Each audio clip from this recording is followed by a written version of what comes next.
Halo pemirsa, program spesial dialog edisi libur lebaran kembali hadir menemani Anda. Dan kali ini kita akan membahas tema yang menarik, ekonomi digital penopang perekonomian nasional. Bersama saya Prisa Samodatu, inilah program spesial dialog selengkapnya.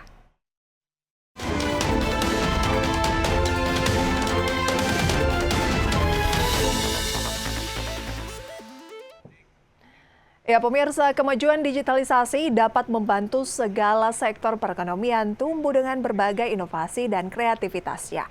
Hadirnya berbagai aplikasi marketplace, e-commerce, dan juga online shop membuat tumpuan sumber perekonomian masa depan.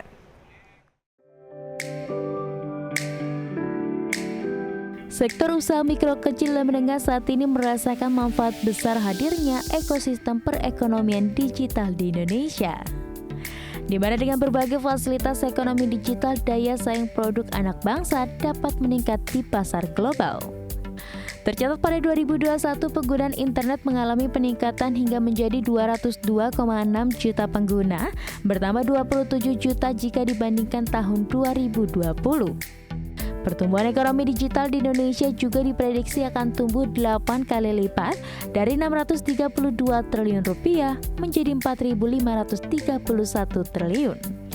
Berdasarkan riset yang dirilis Google, Temasek and Bain Company, nilai ekonomi digital di Indonesia mencapai 77 miliar dolar Amerika atau setara dengan 1.197,8 triliun rupiah pada 2022. Angka ini merefleksikan pertumbuhan 22% secara tahunan. Dari total nilai sebesar itu, sumbangan e-commerce Indonesia memberikan kontribusi senilai 59 miliar dolar Amerika Serikat dan akan bertambah menjadi 95 miliar pada 2025. Selain e-commerce, penopang ekonomi digital Indonesia yang lain adalah jasa transportasi dan pesan antar makanan yang menyumbang 8 miliar dolar Amerika Serikat di tahun ini. Sedangkan pada 2025 nilai segmen konsumsi pun akan meningkat menjadi 15 miliar dolar Amerika Serikat. Pertumbuhan juga diprediksi akan terjadi pada layanan perjalanan online dari 3 miliar dolar tahun ini menjadi 10 miliar dolar Amerika Serikat pada 2025. Dalam laporan Google terbaru, ekonomi digital di Indonesia akan menjadi yang terbesar di Asia Tenggara hingga 2030 dengan potensi nilai ekonomi digital di Asia Tenggara diprediksi bisa mencapai 174 miliar dolar Amerika Serikat, yang 70 miliar dolar Amerika Serikat akan disumbang oleh ekonomi digital Indonesia. Berbagai sumber, IDX Channel. Itu dia pemirsa, saat ini kita akan ngobrolin soal ekonomi digital penopang perekonomian nasional. Untuk itu sudah tersambung melalui video conference bersama dengan Ibu Hardini Puspasari, Wakil Ketua Umum Bidang Investasi Kadin Indonesia. Halo Ibu Dini, apa kabar? Kabar baik dan sangat luar biasa. Terima kasih banyak untuk waktunya. Nggak janjian padahal bisa biru-biru ya? Ya, biru-biru. Oke. Tentu saja mengucapkan selamat Hari Raya Idul Fitri, mohon maaf lahir batin. Oke, selamat menyambut Hari Raya Idul Fitri juga Ibu ya. Baik, kita mau ngomongin soal ekonomi digital. Ini kan juga sangat masif di Indonesia ya, mulai dari marketplace, e-commerce, kemudian juga sekarang ini ada TikTok Live dan segala macam gitu ya. Ibu Dini melihat market valuasinya langsung melejit cepat. Nah, peluang pasar ekonomi digital di Indonesia apakah bisa dikatakan sudah cukup kuat atau belum menurut pandangan dari Ibu Dini? Menurut saya kita mengalami era disruption yang sangat luar biasa, di mana 4.0 to 5.0 dalam satu dekade. Dunia nyata dipindahkan dalam dunianya maya. Dan memang saat ini setelah era 2000-an kita menyambut industri 4.0 ini, di mana industri ini sangat-sangat luar biasa buat kita. Karena apapun itu yang tadi udah disebut sama Mbak Prisa, ini adalah menciptakan dari produk lokal memasuki pasar global. Tidak ada yang tidak mungkin, karena sekarang dengan perkembangan yang begitu pesat, kita bisa mencapai pasar dunia itu hanya dengan dalam satu genggaman. Apalagi saat ini mengacu datanya World Bank di tahun 2022, di mana pengguna internet itu sekarang sudah mencapai 43% dari jumlah penduduk dunia ini. Jadi masih tersisa sekitar 3 miliar, yaitu dari total 8 miliar yang masih belum terhubung dengan internet. Pandangan saya melihat hal ini adalah memudahkan perkembangan e-commerce yang mana nanti produk-produk lokal dapat menjual produk lokalnya ke pasar global dan dibantu dengan sistem pembayaran yang multi channel tentunya, karena saat ini sekarang digitalisasi tidak hanya dalam hal UMKM tapi dalam hal finance, transaksi. Dan juga rantai pasok, konektivitas juga cepat untuk mendukung tulang punggung perubahan perputaran ekonomi yang lebih besar dan lebih cepat. Oke, Ibu Dini, sejauh mana rekan-rekan dari Kadin gitu ya memanfaatkan peluang yang sangat besar ini? Kadin itu sangat aktif sekali untuk masalah digitalisasi. Karena digitalisasi ini tidak hanya dalam hal perangkat aplikasi, tapi terhadap infrastruktur digital yang sangat mendasar tentunya, seperti perkembangan pertumbuhan data center yang mana teman-teman di Kadin saat ini juga berinvestasi, mempunyai fokus untuk mengembangkan data center di Indonesia. Karena ini basic infrastruktur yang harus dilakukan. Sebenarnya untuk populasi 270 juta jiwa, data center yang harus dimiliki Indonesia itu harusnya sebesar 2.800 mega. Tapi sekarang ini di Indonesia untuk data center kita, itu kalau dikumpul-kumpul masih kira-kira totalnya cuma 200 mega. Jadi di sini potensi yang luar biasa, pertumbuhan yang namanya data setiap hari bertambah, maka harus didukung dengan infrastrukturnya, yaitu data center dan penguatan signal dengan cara investasi di bidang sarana jaringan utility terpadu dan smart pole untuk mencapai implementasi smart city. Jadi saat ini teman-teman di Kadin fokus di bidang digitalisasi finance juga. Jadi untuk transaksi mengenai finance ini juga merupakan fokus kami, Mbak Prisa. Oke, Ibu Dini, boleh dielaborasi lebih jauh begitu ya, seperti apa sih investasi yang dilakukan oleh rekan-rekan dari Kadin dalam hal data center, kemudian juga utility terpadu dan juga finance tadi ini. Nanti akan kita bahas lebih jauh di segmen selanjutnya. Kita jeda terlebih dahulu ya. Dan pemirsa, perbincangan ini akan kami lanjutkan usai jeda pariwara berikut. Tetaplah di Spesial Dialog.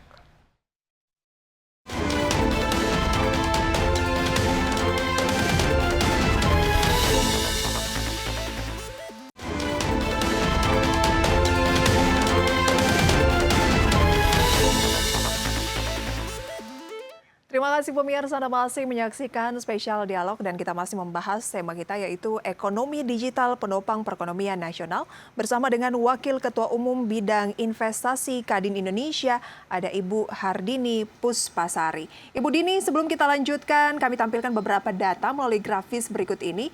Peranan ekonomi digital yang sangat penting dalam pertumbuhan ekonomi. Dan tercatat tahun 2021 pengguna internet telah mencapai 202,6 juta pengguna. Hal ini naik 27 juta dibandingkan dengan pengguna di tahun 2020. Nah, tercatat juga potensi nilai ekonomi digital di tahun 2023 ini naik 8 kali lipat, yaitu sebesar 4.531 triliun rupiah. Oke, kemudian kita ke data berikutnya. Ini mengenai nilai ekonomi digital di Indonesia yang diprediksi akan mencapai 77 miliar dolar Amerika Serikat atau setara dengan 1.197,8 triliun rupiah pada 2022. Angka ini merefleksikan pertumbuhan 22% secara tahunan dari total nilai ekonomi digital. Sumbangan e-commerce Indonesia memberikan kontribusi 59 miliar dolar Amerika yang diprediksi akan bertambah menjadi 95 miliar pada tahun 2025. Bagaimana dengan penopang ekonomi digital Indonesia? Kita lihat pemirsa, di mana ini adalah masa depan tentunya bagi anak muda. Cukup kuat pengembangan talenta digital untuk mengembangkan knowledge-based economy.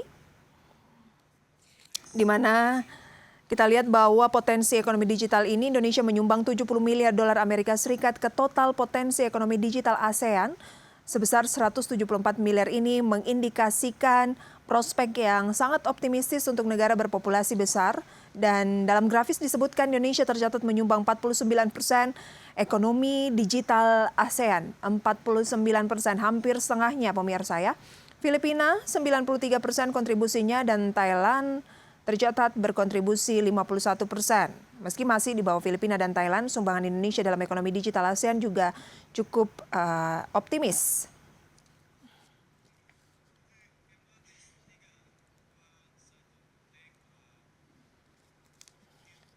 Oke, Ibu Dini, tadi Anda menyatakan bahwa salah satu peran yang ditingkatkan oleh rekan-rekan dari Kadin adalah investasi yang sangat mendasar, khususnya untuk data center, di mana seharusnya kita butuh 2.800 mega, tetapi sejauh ini hanya 200 mega, jauh sekali dari yang seharusnya.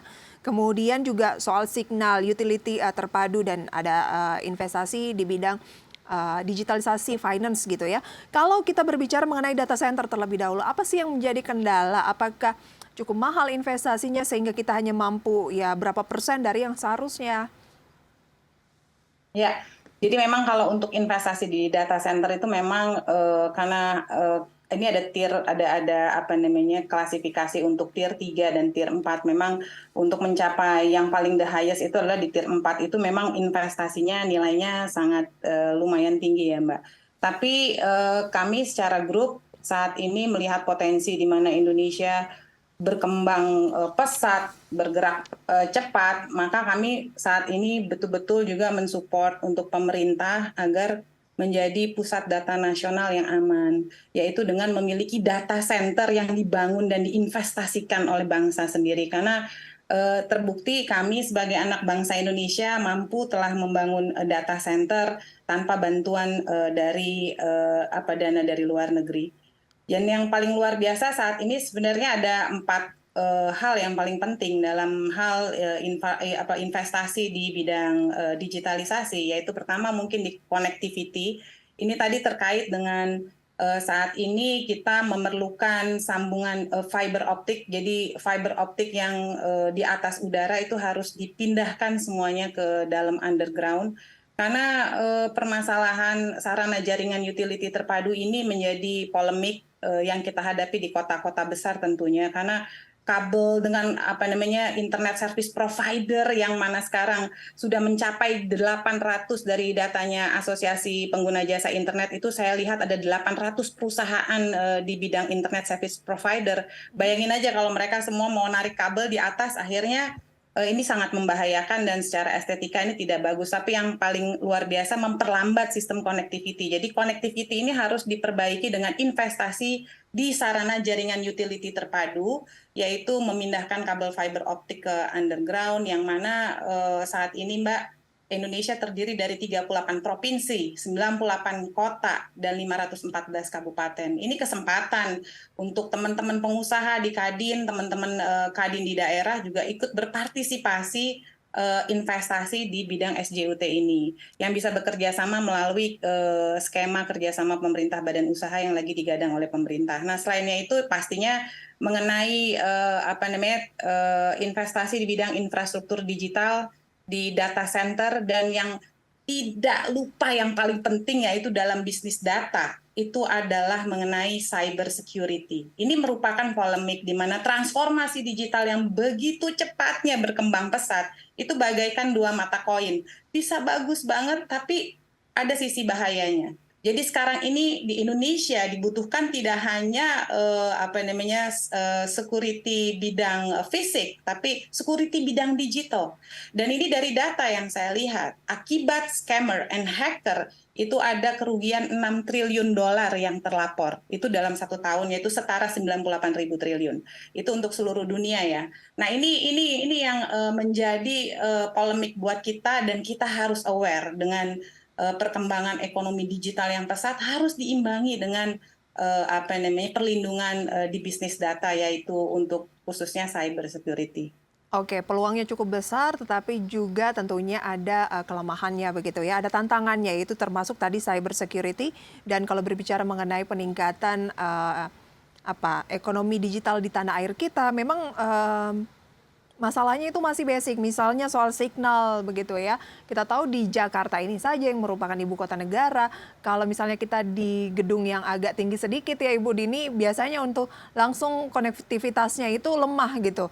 Nah, Apa saja hasil-hasil yang mungkin sudah dirundingkan dengan pemerintah bagaimana untuk mengambil ceruk yang masih sangat signifikan tadi terkait dengan ekonomi digital khususnya untuk market lokal dulu deh. Oke, jadi saat ini di Kadin sendiri saat ini kami sedang menginisiasi program Kadin KPBU, di mana Kadin kerjasama pemerintah badan usaha. Terkait dengan Perpres 38 tahun 2015, yaitu pemerintah kita menginisiasi untuk percepatan dalam hal kerjasama pemerintah badan usaha. Karena pemerintah kita ini APBN dan APBD-nya tidak mencukupi untuk pembangunan investasi secara luas. Mau tidak mau, pihak swasta kita putra-putri yang ada di bangsa Indonesia ini yang harus action untuk berpartisipasi membangun negerinya. Jadi melalui Perpres 38 2015 ini salah satunya itu ada 19 sektor, tidak hanya infrastruktur, tapi urban facility dan social facility dikerjasamakan antara pemerintah swasta. Ini sih saatnya Indonesia kita menjadi pemain di negeri sendiri, bukan penonton. Jadi sudah saatnya Indonesia itu putra-putri bangsa kita ini bukan nunggu investor, tapi menjadi investor dan menginisiasi untuk negerinya sendiri, Mbak Prisa. Oke, jadi harus take action begitu ya, jangan hanya menunggu, oke tunggu infrastrukturnya mapan dulu dan lain sebagainya, tapi ya kita manfaatkan aja kondisi yang ada saat ini sambil pelan-pelan begitu ya dibenahi. Baik, lantas bagaimana Anda lihat perkembangan dari ekonomi digital kita saat ini? Apakah targetnya sudah on the track atau sebenarnya kita masih tertinggal jauh? Jadi ini sangat menarik sekali ya, karena kalau kita lihat dari geografi penduduk kita itu paling tertinggi itu di Gen Z. Jadi anak-anak yang tentunya Gen Z ini usia-usia 30 tahun ya. Maka ini pangsa peluang yang sangat luar biasa untuk anak-anak muda karena udah terbiasa dengan menggunakan aplikasi yang semua serba singkat, semua serba cepat. Karena dengan kita kemarin mengalami pandemi COVID, hasilnya adalah kita juga cepat sekali beradaptasi dengan teknologi yang mana semua untuk pengiriman logistik, mau pesen makan, minuman, apa segala macam semuanya sekarang udah serba digital. Kalau dilihat itu potensinya yang sangat luar biasa besar sekali buat Indonesia karena bagaimanapun juga dengan 270 juta jiwa di mana angka untuk Gen Z ini besar sekali, tentunya ini akan berkembang buat Indonesia. Karena kalau kita lihat di grafis itu kan baby boomer cuma di 11,6%, Gen X itu 21,9%, Gen Y 25,9%, dan ini dikuasai oleh Gen Z. Di mana Gen Z ini pemikirannya pasti serba digital dan udah terbiasa menggunakan aplikasi dan lebih mudah mengadaptasi transformasi digital di Indonesia. Oke, berarti ini adalah masa depan dari milenial dan juga Gen Z begitu ya, yang umur-umurnya di bawah 30 tahun begitu. Tapi perkembangannya sejauh ini berarti belum maksimal atau masih sangat early, Ibu Dini? Kalau saya lihatnya sih perkembangannya bagus sekali ya, karena penyeimbangannya itu di bidang digitalisasi sekarang ini ya, menurut saya perkembangannya sudah mulai bagus dan akan lebih bagus lagi bila teman-teman di bidang digital ini mendapatkan supporting pendanaan untuk financing karena yang sudah dilakukan itu saya lihat di financial services itu juga udah digitalisasi, healthcare kita juga sudah digitalisasi, transportasi juga, traffic management juga sekarang udah digitalisasi. Belum lagi tadi transaksi di bidang finance dan juga UMKM dalam marketplace juga sudah digitalisasi juga. Nah, ini yang perlu memang nanti ke depan, yaitu menurut saya yang utama adalah perlindungan data. Data kita itu penting. Kita itu harus pemerintah juga aware bagaimana memproteksi data pribadi. Bagaimana semua aplikasi yang udah dibuat ini semuanya harus bisa terkontrol melalui sistem yang disebut dengan Security Operation Center. Di dalam dunia cyber security ini sangat penting sekali. Karena tantangan ke depan kita itu bukan dalam hal preventif, tapi bagaimana prediktif terhadap ancaman-ancaman di cyber. Yang ini karena saat ini Mbak Prisa yang namanya cyber crime itu udah menjadi industri. Jadi ada sudah banyak sekali seperti mungkin di satu kelompok yang khusus menyerang, tapi satu kelompok yang menawarkan jasa untuk menangani permasalahannya. Jadi ini udah menjadi industri dan ini sangat bahaya sekali, terutama di finance, di digitalisasi finance sama transaksi. Oke, jangan sampai digitalisasi ini makin berkembang ke semua sektor ataupun lini, tetapi security operation center-nya ini yang tidak kita mitigasi begitu ya. Nanti akan kita bahas lebih jauh satu segmen terakhir, Ibu Dini. Kita jeda terlebih dahulu dan pemirsa kami segera kembali.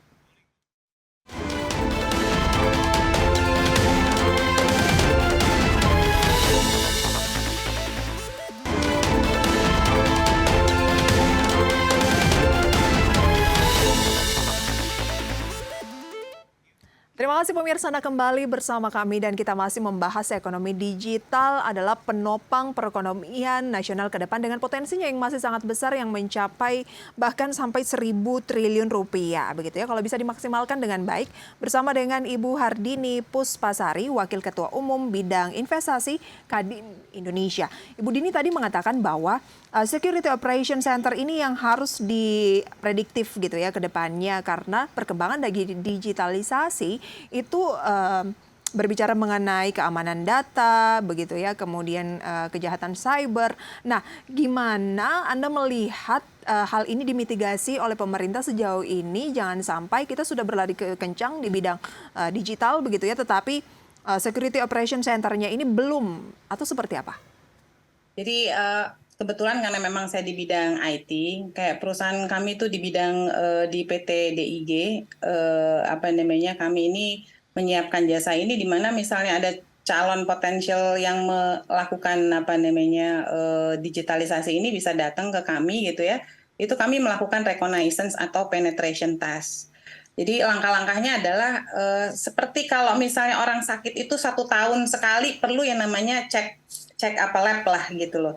Nah itu ada yang disebut dengan penetration test atau reconnaissance test gitu ya. Itu untuk melihat bagaimana permasalahan-permasalahan yang ada di dalam aplikasi ataupun platform yang ada di di perusahaan atau yang ada di yang sudah dibuat. Di situ nanti kelihatan potensi-potensi hacker itu bisa masuk di mana, apakah source code-nya dia open gitu kan, itu perlu dilakukan. Jadi memang ada jasa saat ini itu seperti kalau di kantor bank gitu ada security-nya lah gitu. Nah sama kami itu juga menyiapkan jasa untuk si security dalam hal semua yang terkait dengan kegiatan IT ini. Mau bikin aplikasi maupun bikin platform atau sistem itu harus ada kontrol dalam hal security cybernya ini. Dan itu bisa Mbak tiap diperiksa 6 bulan sekali atau 1 tahun sekali gitu loh. Oke. Jadi ini yang jadi mungkin baiknya harus diimbangi dengan protection daripada si cyber security-nya. Berarti ini bukan hanya menjadi tugas dari pemerintah, tetapi juga dari para pengusaha, termasuk juga masyarakat untuk bisa aware, ada inisiatif untuk aware sendiri begitu ya, dengan mengupgrade mungkin pengetahuan dan lain sebagainya. Jangan sampai dengan munculnya 1 atau 2 kasus terkait dengan keamanan data ataupun soal cyber ini membuat masyarakat jadi agak skeptis. Karena kalau begitu nggak bisa maju ya Ibu Dini ya. Iya, kalau zaman dulu orang bilang, wah saya gaptek. Waduh, kalau sekarang gaptek nggak bisa makan, Mbak. Jadi nggak boleh gaptek, jadi harus aware teknologi. Nah ini yang mau tidak mau kita harus belajar menyesuaikan zamannya. Karena emang sekarang udah zamannya udah berubah. Disruption itu adalah kita nggak bisa mundur lagi ke belakang, akan maju. Harapan untuk terkait dengan ekonomi digital di tanah air dan juga untuk masyarakat begitu ya, agar bisa mendapatkan mungkin supporting pendanaan bagi perusahaan-perusahaan di bidang digital startup misalnya, karena kita tahu belakangan banyak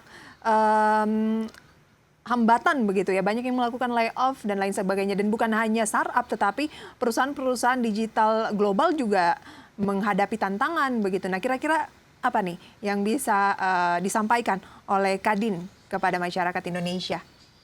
Dari Kadin ini terutama untuk pemerintah khususnya regulasi terkait perlindungan data ini perlu diprotect Dan kedua, perlu juga diatur dalam hal penyimpanan data.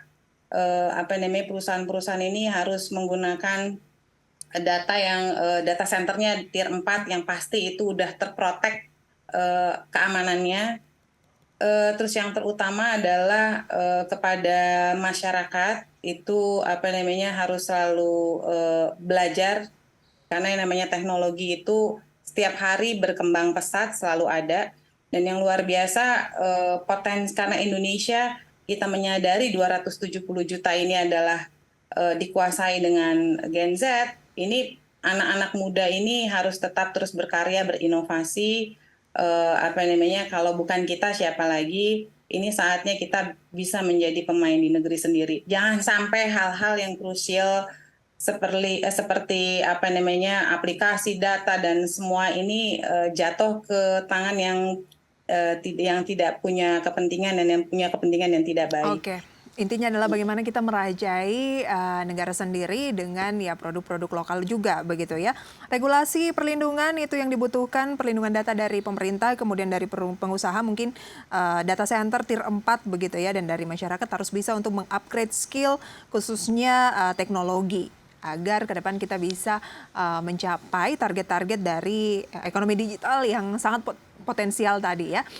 Ibu Dini, terima kasih banyak untuk sharing informasinya. Sayang sekali waktu kita terbatas. Semoga ini bisa menjadi referensi, sumber informasi untuk kita semua. Ibu Dini sehat dan sukses selalu untuk Kadin dan Ibu Dini sendiri ya. Sampai berjumpa kembali. Terima kasih Mbak Prisa. Salam sehat, salam bahagia. Salam sehat. Itu dia pemirsa, spesial dialog kali ini terkait dengan ekonomi digital penopang perekonomian nasional. Dan pemirsa, saya Prisa Somodatu pamit undur diri. Sampai berjumpa kembali dan bye-bye.